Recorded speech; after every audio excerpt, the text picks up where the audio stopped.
नमस्ते साथीहरू। पछिल्लो 6-7 महिना यता नेपाल भनेको विभिन्न सेन्सिटिभ समयबाट गुज्रेको छ। नेपालले विश्वमै नभएका धेरै परिवर्तनहरू देखेको छ। त्यसै क्रममा जेनजी विद्रोह, उक्त विद्रोहपछि बनेको कार्की नेतृत्वको सरकार र पछिल्लो समय कार्की नेतृत्वको सरकारले गरेको प्रतिनिधि सभाको चुनाव जस्ता विषयमा नेपालको भू राजनीति अहिले केन्द्रित भएको देखिन्छ। हाम्रो पछिल्लो समय फागुन 21 गते भएको जेनजी रिभोल्युसन पछाडिको पहिलो प्रतिनिधि सभाको चुनावमा राष्ट्रिय स्वतन्त्र पार्टी, जो रवि लामिछाने नेतृत्वको राष्ट्रिय स्वतन्त्र पार्टीले प्रत्यक्ष बहुमत ल्याउने स्थितिमा पुगेको छ र नेपालमा प्रजातन्त्र आएपछिकै सबैभन्दा शक्तिशाली सरकारको प्रधानमन्त्रीको रूपमा हामीले केही समय पछाडि बालेन शाहलाई देख्न पाउनेछौँ। हामी नेपाली जनताले देख्न पाउनेछौँ र रासोपाबाट अथवा बालेन शाह अथवा सिङ्गो सङ्गठनबाट नेपाली जनताहरूले धेरै ठुला आशा र अपेक्षा गरेको स्थिति छ अहिले। पछिल्लो समय हाम्रो नेपालको पर क्यापिटा इन्कम अनि यो जिडिपी अनि नेपालको एमनेस्टी इन्टरनेसनलले प्रस्तुत गरेको भ्रष्टाचार सम्बन्धी स्थिति र विभिन्न तथ्याङ्कलाई हेरिरहँदा चाहिँ नेपालको स्थान अहिले पनि एकदम कमजोर छ।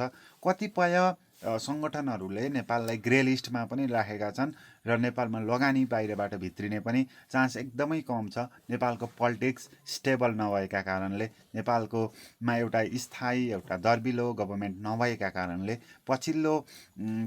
पछिल्ला दशकहरूमा नेपालले राम्रो आर्थिक वृद्धि दर गर्न अथवा राम्रो बजेट, राम्रो इकोनोमी बनाउन सकेको छैन। छिमेकी देशहरू प्रविधिको युगको चरम उत्कर्षमा पुगिरहँदा उनीहरू विश्वका उदयमान शक्तिको रूपमा आफूलाई प्रस्तुत गरिरहेका छन्। तर हामी चाहिँ एउटा सहज रूपमा बस्ने अथवा इन्कम राम्रो बनाउने, पर क्यापिटा इन्कम, जिडिपी आदिलाई धेरै वृद्धिको दिशातर्फ लग्न नरहेको यो एकदम सेन्सिटिभ अवस्था छ।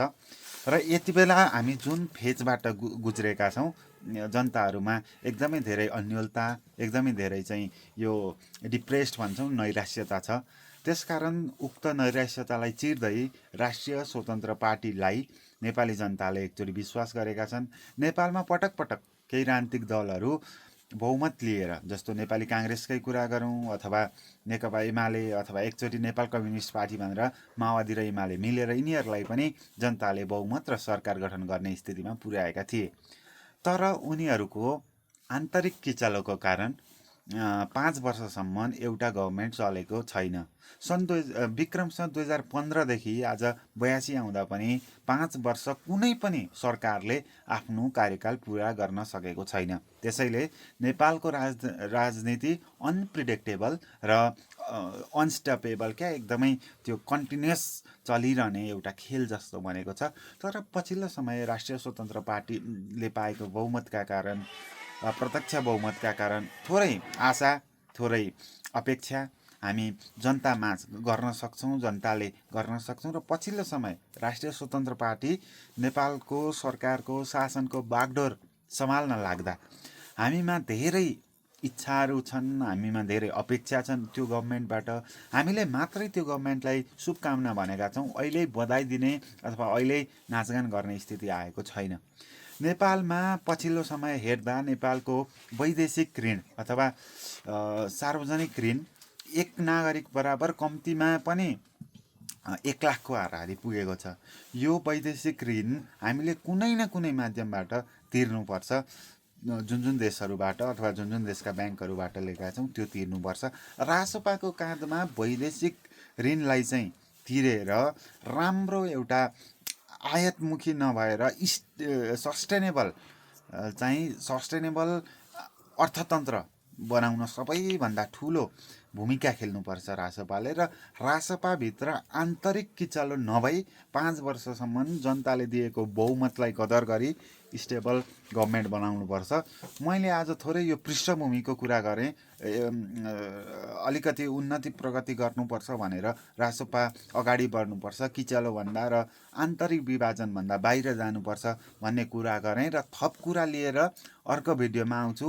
अब हाम्रा भोलिका दिनका अपेक्षा के होलान्, नेपाललाई कसरी चाहिँ एग्रिकल्चरमा, हाइड्रो इलेक्ट्रिसिटीमा, अनि इन्फ्रास्ट्रक्चर डेभलपमेन्टमा, एग्रो टुरिज्ममा कसरी चाहिँ अघि बढाउन सकिन्छ, नेपालको इकोनोमी कसरी सुधार्न सकिन्छ, अथवा नेपालमा चाहिँ इन्टरनेसनल लगानी क्या विदेशी लगानी कसरी ल्याउन सकिन्छ, यावत विषयमा चर्चा परिचर्चा लिएर अर्को भिडियोमा आउने नै छु। तबसम्मका लागि जय मातृभूमि।